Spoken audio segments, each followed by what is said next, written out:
All right, let's dive into a world of power and strategy. We're going deep with Robert Greene's The 48 Laws of Power. This book, it's all about those power moves, the strategic thinking, how to really navigate the sometimes kind of ruthless game of, well, human interaction.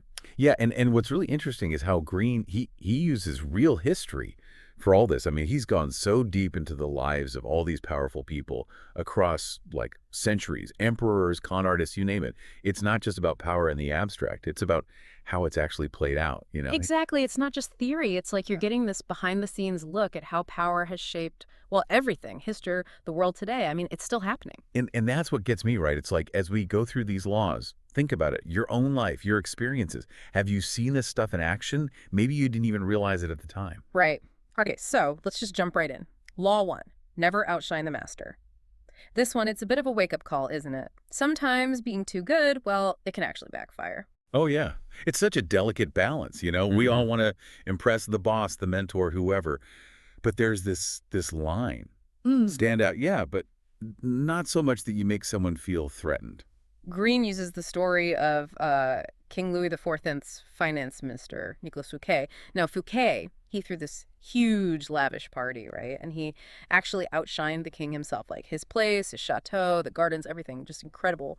But big mistake. Huge mistake. Louis, I mean, to talk about an ego, right? He saw this as a challenge. Like Fouquet was going after his power directly, threw him in prison, took all his stuff. I mean, even if you think you're secure, those power dynamics, they're always there. Holding a grudge, much. Yeah. And this isn't just kings and queens, right? Think about work, your job. Have you ever, accidentally outshone the boss? Oh, I bet we all have, right? Yeah. Maybe you had this killer idea and your boss felt threatened, or you just nailed a project so well it made everyone else look bad. Ouch. Yeah, it's a tough lesson, but better to know about it than walk into that blindly. Green, he takes this even further, though, right? Like with Cesare Borgia, this guy from the Italian Renaissance, brutal. He had this young prince, Astoria Manfredi, executed just for being charming, popular. Talk about extreme. It's like a reminder that power can really mess with people. It can make them paranoid, insecure, even if they have all the power in the world. Exactly. So law one, it's like a warning. Know your audience, especially the powerful ones, and, when to maybe hold back a little. Okay, let's switch gears. Law three, conceal your intentions. This feels so relevant today, right? Everyone's trying to figure out what everyone else is really thinking. It's not about lying, exactly. More like being strategic. What do you reveal? When do you reveal it? Play your cards close to the vest. Like poker face the whole time. Exactly. Green uses this great example. Yellow Kid Weil, this con artist, master of deception, he cooked up this fake real estate deal, like a smokescreen. And he used it to, well, swindle a millionaire, Sam Giesel, out of a ton of money. It's wild, right? This totally legitimate looking opportunity. And the whole time, his true intentions were just hidden in plain sight. The brilliance of it, it's not just hiding your motive, it's creating distractions. You make people look where you want them to. So many situations, right? Like negotiating, you don't want to give away everything at once. Or job interviews, you play up certain skills, downplay others. You're presenting yourself in a strategic way. What does your audience want to see? Give them that. Play into it. Even noble stuff can be a smokescreen, right? Think about Joseph Duveen, this art dealer. Created the National Gallery of Art, seemed totally selfless. But it also helped his business. Big time. Donating art, well, it helped his rich clients save on taxes. Plus, it freed up wall space. For what? You guessed it, more art to buy from him. So smart. It's like appearances can be totally deceiving. Even generosity can have, ulterior motives. Always got to be thinking, what's the why behind the what? It's amazing how all these laws, they kind of start connecting, right? It's like Green's giving us this toolkit for like understanding people and not just understanding, but how to play the game, Oh, yeah, absolutely. Each law, it's like a different angle, a different perspective. Yeah. And when you see how they work together, it's like, oh, that's how power really works. Okay, let's try law four. Always say less than necessary. This one's tough for me. I like to talk. But think about it, right? Mystery, restraint. Yeah. In a world where everyone's shouting, silence, it can be powerful. It makes people curious. Makes you want to lean in, like, what's he not saying? Green talks about Louis XIV, the Sun King. Okay. He never spilled the beans, kept his people guessing. They were always trying to figure him out. Always a few steps ahead. Yeah. Like chess, right? Exactly. You control the story when you hold back. You got to be deliberate, focus on quality over quantity. Like, think of a really good poem. Every word counts. So instead of rambling, just get to the point. Make them want more. Let your actions do the talking. And sometimes let the silence do the talking too. Okay, what about Law 5? So much depends on reputation, guard. It with your life. Man, with social media today, this feels essential. Reputation is power, straight up. Greene says that. It's your credibility, your influence. People want to follow you. They ought to believe in you. Like P.T. Barnum, the showman, right? He knew how to get people talking, good or bad, didn't matter. Even being called a humbug, that just got people curious. Barnum, he knew how to grab attention. Yeah. But Greene, he takes it deeper. Your actions got to match your image. Consistency is key. He uses Coriolanus, this Roman general, right? Brave, but then arrogance, insults, the whole thing. It's like he destroyed his own reputation, and then boom, his tower was gone. You build it over time, but it's so fragile. You got to nurture it, protect it. Especially now, online, everyone sees everything. It's not just putting on a show, right? You got to walk the walk. Exactly. Your reputation, it goes ahead of you, like it or not. Okay, now this one seems connected, right? Law 6, court attention at all cost. You build the reputation, now got to make sure people see it. You got to stand out. Yeah. Greene actually says, be a little bold, even outrageous. Make yourself memorable. Like, Matahari. Dancer, spy. She was like this mystery, alluring. People were obsessed. She knew how to tell a story. Kept people wondering. But isn't there a risk being too attention-grabbing? Like, could it backfire? Oh, for sure. There's always a risk. But better to be looked at than ignored, right? Greene, he has some tips for this, though. Let's hear him. I need all the help I can get. He says, be distinctive. Find that thing that makes you you, your style, your ideas, even how you connect with people. Not just being loud. It's got to be genuine, right? Yeah. And know your audience. Adapt. Like how you talk to your friends is different from a work presentation, right? It's like being a chameleon. Yeah. Exactly. And here's a big one. Don't be the bad news guy. Nobody likes that. Debbie Downer over there. Yeah, definitely. You want to be associated with positive stuff. Be the solution, Okay, this title, Law 27. Play on people's need to believe to create a cult-like following. It sounds intense. Like, are we starting a cult now? It's about belief, yeah. Yeah. But also how people get drawn to, like, a strong leader, a good story, especially when they're looking for, I don't know, meaning in life, that kind of thing. Makes sense. Greene breaks it down into, like, 4 steps. First, keep it simple. The more complicated, the more people doubt, right? Stick to the big picture, the emotional stuff. Like those slogans, right? Political ads, they don't get into details. They just hit you with the feeling. Yeah, exactly. Step 2, visuals. Surround yourself with luxury, Greene says. Dazzle them, spectacle. You hit people with the visuals right to the senses. Like those mega churches. Rock concert vibes, lights, the whole thing. Or product launches, right? Celebrities, special effects. Make it memorable. Step 3, think like a religion. Rituals, hierarchy, titles, all that stuff. Oh, so it's not just the leader, it's the whole structure, the feeling of belonging. Like secret societies, they do that well. And last, never show them the money.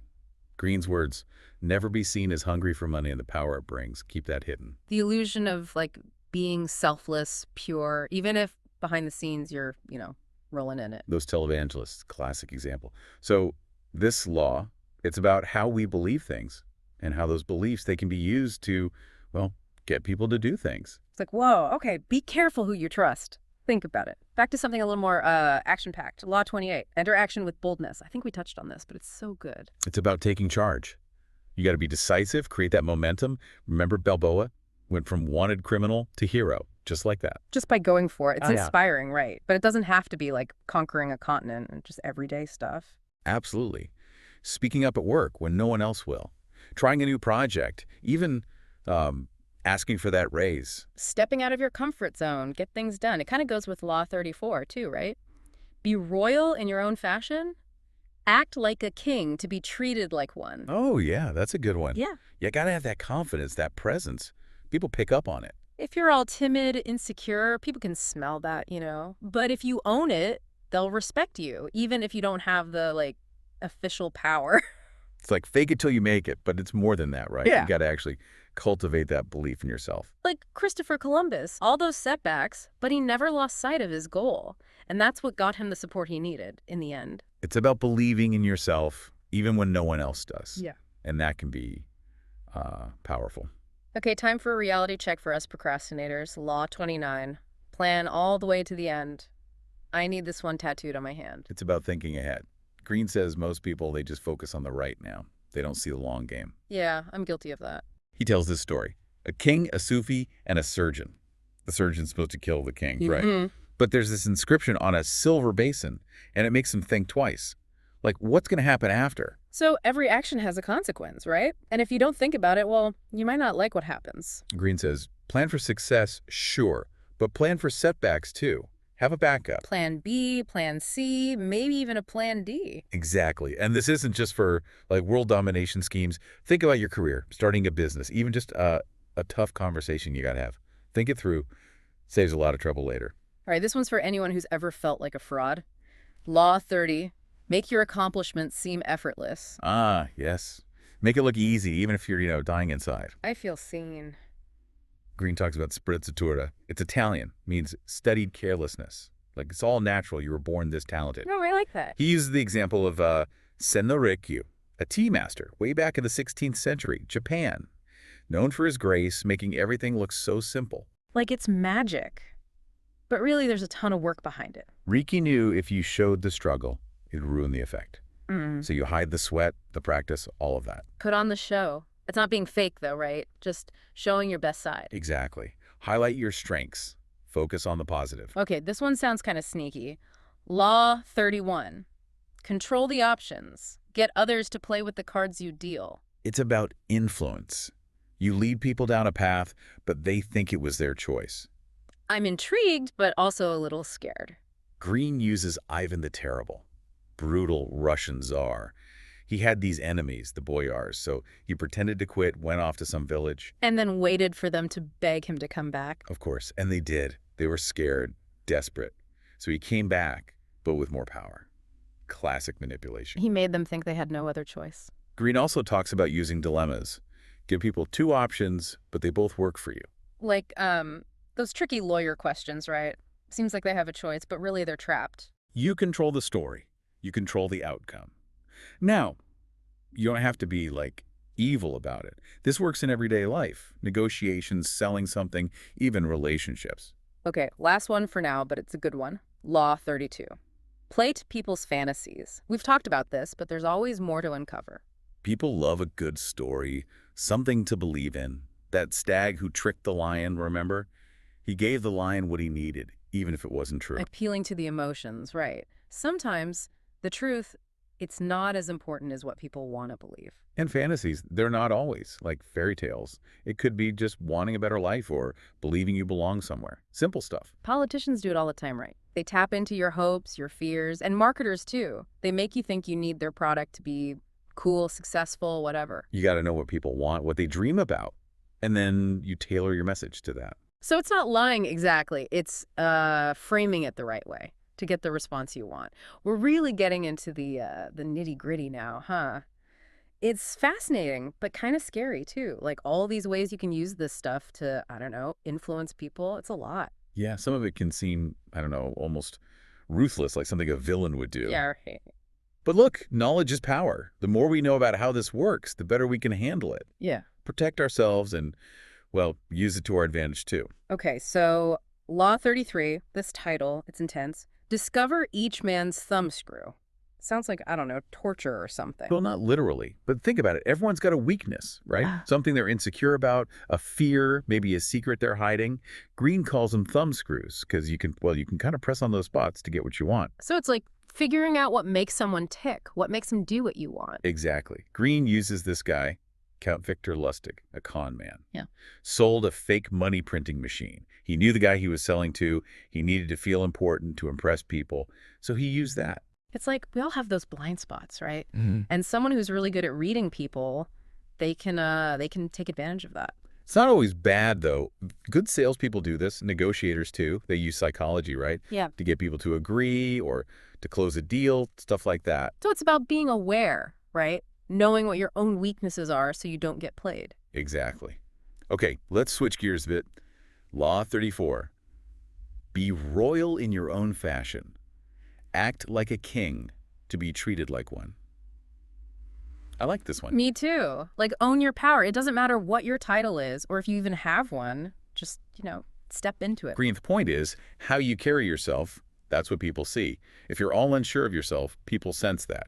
But if you act confident, they treat you differently. It's like dress for the job you want, but like for your whole life, right? Not just the clothes, but the attitude. Right. Think about Christopher Columbus. He wanted to sail across the ocean. Everyone thought he was crazy, but he believed in himself. And that's how he got Queen Isabella to back him. So it's that inner belief. Even if nobody else gets it, you gotta have it. It can be contagious, too, that confidence. It makes other people believe in you. All right, Law 37. Create compelling spectacles. This is so our world right now, right? Everything's got to be visual, got to grab your attention. Visuals, they stick with you. Yeah. Way more than just words. Like, think about brands, right? Yeah. The logos, the colors, it's all designed to make you feel something. Or movie trailers, big explosions, epic music. You got to see that movie. Greene uses Louis XIV, the Sun King. Everything was a show. The rituals, his palaces, fancy clothes, all of it. It was all about projecting his power. It's like those big weddings you see on Instagram.